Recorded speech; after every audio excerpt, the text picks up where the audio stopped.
The Sunday school lessons for March the 2nd, 2025 are A Kingdom of Priests, a Holy Nation, and Bound by Love. Exodus chapter 19, verses 1 through 14. Welcome, viewers and subscribers, to my channel, Read With Me. I am Audrey. If you are new here, please know that this is an audio reading of the lesson with intermittent commentary. Verses 1 through 2. On the first day of the third month after the Israelites left Egypt, on that very day, they came to the desert of Sinai. After they set out from Rephidim, they entered the desert of Sinai, and Israel camped there in the desert in front of the mountain. The first two verses of Exodus 19 bookend the narrative that began at Exodus chapter 7, verse 16. Moses had been sent to bring the Hebrew people out of Egypt so that they may worship God in the wilderness. The verse before us gives an indication of how long they had been traveling. This is the third month since leaving Egypt. The Hebrew word translated month can also mean new moon. A new moon is how ancient people would mark this passage of time. The desert of Sinai was adjacent to the wilderness of Sin, where the people had been traveling. Exodus chapter 16, verse 1, and chapter 17, verse 1. They had been without natural access to water or food, and they remained dependent upon God's provision of each. Verse 2. Rephidim is where Moses struck a rock to produce water for the children of Israel who doubted God's provision. Exodus chapter 17, verses 1 through 7. It is also where the Israelites fought the Amalekites, a group who came out to wage war on God's people in their vulnerable state. In response, God provided supernatural protection by allowing Moses to raise his hands to assure victory. Chapter 17, verses 8 through 16. Now, at their interim destination, the people camped before Mount Sinai, also called Mount Horeb, Exodus 3 and 1. It is where Moses saw the burning bush and removed his sandals before holy ground, chapter 3, verse 5. But the geographical location of Sinai is much debated by archaeologists and researchers. One possible location, Jabal Musa, is at the southern tip of the Sinai Peninsula. Some object that the Hebrews could not have reached this location so soon after leaving Egypt, and they propose other sites. Since Scripture does not give a precise location, the issue remains contentious. The Hebrews would spend just under a year camped before this mountain. Exodus chapter 19 and 1 and Numbers chapter 10 verses 11 through 12. Verses 3 through 4. Then Moses went up to God, and the Lord called to him from the mountain and said, "This is what you are to say to the descendants of Jacob, and what you are to tell the people of Israel. You yourselves have seen what I did to Egypt, and how I carried you on eagles' wings and brought you to myself." According to verse 3, in the ancient Near Eastern world, high elevations were considered holy sites. These were places closer to heaven and the gods who were thought to live there. The high places in the land of Israel were even used to worship God before the construction of a temple. 1 Kings chapter 3, verse 2. Some 5 centuries later, Solomon's temple was constructed at a high elevation and as the proper place of worship. In verse 4, this is the first message carried by Moses, a direct speech of God. The exchange is analogous to declarations in a traditional wedding ceremony, which are spoken before a bride and groom take their oaths, their vows. God is declaring what he has done by choosing the descendants of Jacob and rescuing them from slavery. The words supply a rationale for making an agreement with the Lord. He is the God who delivers. God had sent plagues on the Egyptians and shown their magicians and deities to be toothless. The reference to eagles' wings might stand for species of great birds, some thought to hover over their young, that spreads their wings to catch them and carries them aloft. This is an image of great care. God had fulfilled his plan by bringing the formerly enslaved people to this mountain to serve him. Exodus chapter 3, verse 12. And the Hebrew people didn't just barely escape from Egypt, they were led out by the glorious power of God, flown away, so to speak, as if carried by a majestic bird. The image might seem ironic to a people tired of walking, but their deliverance from Egypt was unprecedented and a clear indication of the benevolent power of their researcher God. Verses 5 through 6.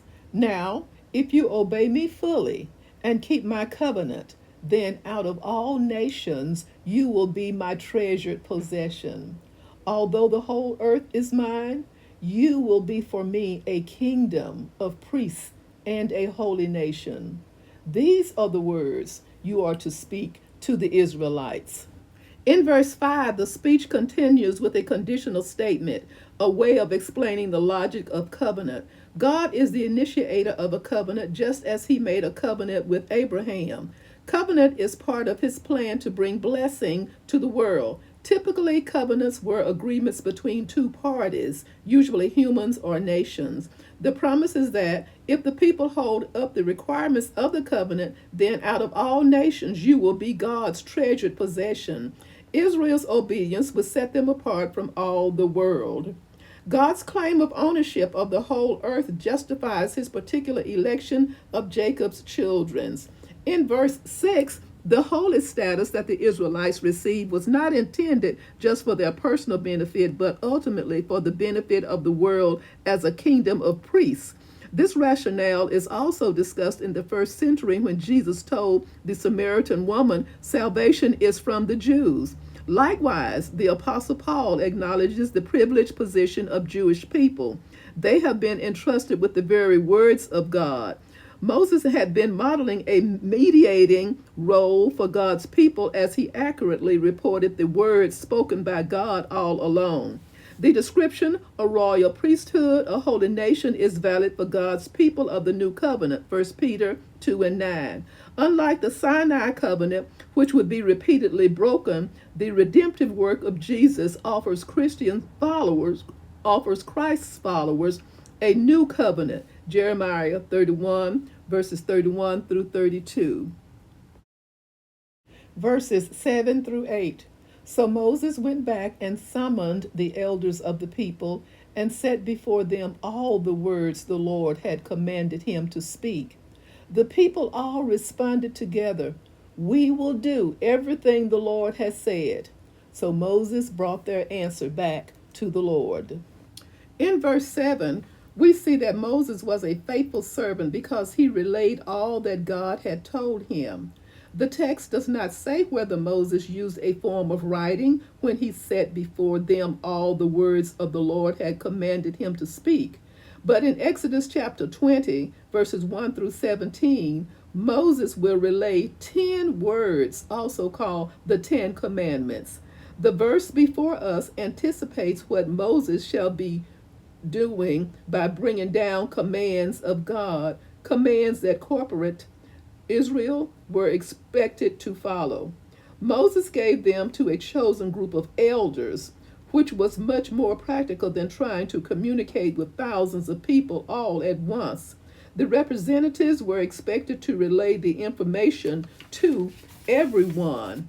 Now, in verse 8, the words of this verse, the collective agreement of all the people, are repeated in Exodus chapter 24, verse 3 and verse 7. But here in Exodus 19, how can they agree to stipulations they have yet to hear?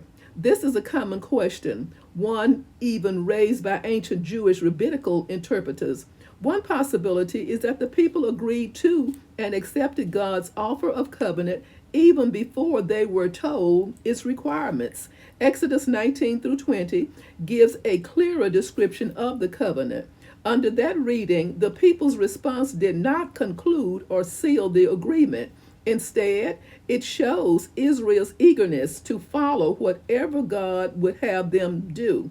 The fact that Moses brought their answer back to the Lord means that he ascended the mountain to speak with God again. Verses 9 through 10. The Lord said to Moses, I am going to come to you in a dense cloud, so that the people will hear me speaking with you and will always put their trust in you. Then Moses told the Lord what the people had said. And the Lord said to Moses, Go to the people and consecrate them today and tomorrow. Have them wash their clothes. In verse 9, once Moses had returned to speak with God, he was informed about a pending divine appearance. The technical name for this is theophany, which means an appearance or visible manifestation of God. Earlier in Exodus, God had used a cloud to reveal his presence and to give a sign of his protection. Exodus 13 and 21. In the New Testament, the Father speaks from a cloud at Jesus' transfiguration, Matthew chapter 17, verses 5 through 6. Later, Jesus ascends from a mountaintop and is taken up in a cloud, which shows God's heavenly presence, Acts chapter 1, verse 9. Here, the function of God's appearance in a dense cloud shows Moses' authority as God's messenger. Now and into the future, God wants the people to trust Moses. This idea is repeated in John 5 and 46, where Jesus says that those who disbelieve his testimony are also disbelieving Moses, who wrote about Jesus. Now, in verses 10 through 11, this verse begins direct speech from God that Moses was to convey to the Israelites.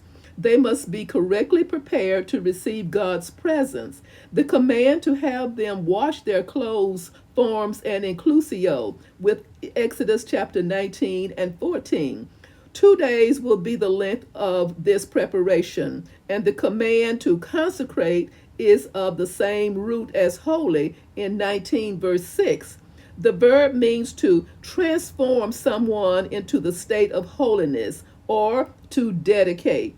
Moses will direct the people to avoid ceremonially unclean things, while at the same time they will wash and prepare themselves in body and spirit. Verses 11 through 12. And be ready by the third day, because on that day the Lord will come down on Mount Sinai in the sight of all the people. Put limits for the people around the mountain and tell them, be careful that you do not approach the mountain or touch the foot of it. Whoever touches the mountain is to be put to death. In verse 12, Moses was already on the mountain when he heard this, so the prohibition didn't apply to him. A constructed perimeter would reinforce that Moses, no one else, was to be the one to whom all the people must listen. God's holiness was not something to haphazardly approach. Merely touching the area's border would bring death. This penalty is less as a punishment than a means to protect the community from a defiler's misdeed. In verse 13, the warning is heightened, even a single hand, perhaps laid upon the mountain in curiosity, or the mindless trampling of an animal would be enough to warrant death through stoning or arrows. Both forms of execution would allow others to remain at a distance from the one who had violated God's space. The people were not to permit anything defiling to remain in their midst as they prepared to meet God. A ram's horn sound was to be the signal to approach. God does not specify who was to be the one to blow it, to see that it sounds a long blast. At the signal, a few verses later, the blower of this horn is once more unidentified. Exodus 19 and 19. One possibility is that God's angel is responsible, since the signal comes from the mountain where humans have not been allowed to tread except for Moses. Verses 13 through 14. They are to be stoned or shot with arrows. Not a hand is to be laid on them. No person or animal shall be permitted to live. Only when the ram's horn sounds a long blast may they approach the mountain. After Moses had gone down the mountain to the people, he consecrated them, and they washed their clothes. In verse 14, the text does not say how Moses consecrated the people, but washing of clothes is a form of ceremonial cleansing and is specified dozens of times in Leviticus and Numbers. Usually, it is prescribed when an individual or priest is being cleansed from something unclean. Leviticus chapter 15, verses 5 through 12. 2 days would probably not be required to complete the washing, but a time of spiritual preparation is also appropriate when entering God's presence. By implication, the Israelites were being treated as the kingdom of priests that God had named them in Exodus 19 and 6, since proper clothing and preparation would come to be required of priests. Exodus chapter 40, verses 12 through 16. Thank you so very much for listening. Join me soon for the next audio reading of the Sunday School lesson with intermittent commentary. Stay safe and may God bless.